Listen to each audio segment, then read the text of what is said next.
என்னையா எனக்கு எப்போ பாரு வெஜ்ஜியே கொடுக்குற, எனக்கு வந்து நாக்கே செத்து போயிடுச்சு அப்படின்னு புலம்பிக்கிட்டே வந்து சாப்பிட்டுட்டு இருக்காங்க. அவங்க நல்லா டேஸ்ட்டாக வந்துட்டு ரசித்து வெஜ்ஜியே சாப்பிட்டுட்டு இருக்கிறத பார்த்த மகேஷ் வந்து, என்ன நீ பிடிக்காதுன்னு சொல்லிட்டு ரசித்து சாப்பிட்ற, எதுவும் இருந்தாலும் நல்லா ரசித்து மனசார சாப்பிடணுமா, இல்லைனா உடம்புல ஓட்டாதுன்னு எங்கள் அம்மா சொல்லியிருக்காங்கன்னு சொல்லி அப்படியே மாற்றி இது பண்ணிடுறாங்க. அப்போ கரெக்டாக மகேஷ் ஃபோன் வந்து எடுத்துக்கிட்டு தனியாக போக, உடனே இவங்க கிச்சன் போய் இட்லி போட்டுன்னு வர மாதிரி நடிச்சு அந்த ஃபோனை இவங்களும் எடுத்து அவங்க ஃபோன்லேருந்து கேட்டுட்டு இருக்கிறாங்க.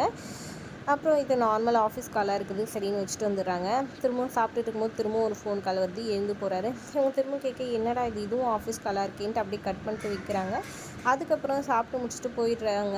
அதுக்கப்புறம் பாட்டு கேட்டுனே இருக்கிறாங்க. அப்போ திடீர்னு மகேஷ்க்கு ஃபோன் வந்து ஒரு மாதிரி பேசிக்கிட்டே போயிட்டுருக்கிறாரு. அதை பார்த்துட்டு டவுட் வந்து இவங்க ஃபோன் எடுத்து கேட்டுட்ருக்காங்க.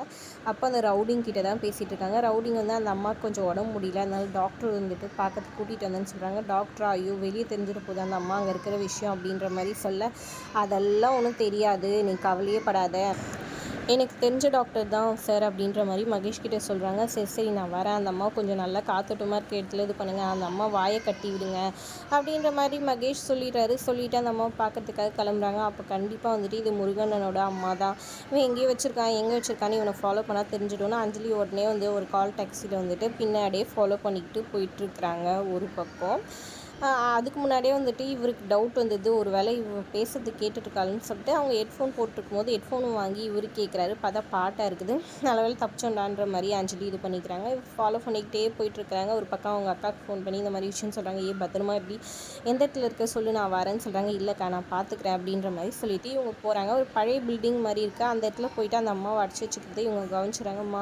அக்கா இங்கே தான் இருக்காங்க, நான் அவங்கள எப்படியாவது இது பண்ணிடுறேன்னு சொல்லிவிட்டு இவங்க வந்துட்டு ஒரு பிளானை போட்டுக்கிட்டு அந்த பில்டிங்குள்ளே போகிறாங்க. அந்த அம்மாவை காப்பாற்றலான்னு சொல்லிட்டு போயிட்டு கட்டி போட்டுருக்கிறவங்கள அவுத்து இது பண்ணுறாங்க. ரவுடிங்கெல்லாம் வந்துடுறாங்க. செம்மையாக ஃபைட் பண்ணி அவங்கள வெளியே அனுப்பிச்சிடுறாங்க. மகேஷ் வந்துட்டு இது எல்லாத்தையும் சிசிடிவி இதுவில் வந்துட்டு பார்க்குறாரு. யார் இது, முகத்தை மறைச்சிட்ருக்காங்க, யாராக இருக்குன்ற மாதிரி ஷாக்காகி போயிடுறாங்க. ஒரு பக்கம் எப்படியாவது அந்த அம்மாவை கண்டுபிடிச்சிடணும், முருகன் கண்ணில் பற்றக்கூடாதுன்னு சொல்கிறாங்க. முருகன் ஒரு பக்கம் அவங்க அம்மாவை நினச்சி ஃபீல் பண்ணிகிட்ருக்காரு. அப்புறம் டாக்டரை போய் பார்க்குறாங்க. அவங்க ஒய்ஃபும் அவங்களும் சேர்ந்து போயிட்டு டாக்டரை பார்த்துட்டு வராங்க. அதோட எபிசோட் முடியுது. தேங்க்ஸ் ஃபார் வாட்சிங்.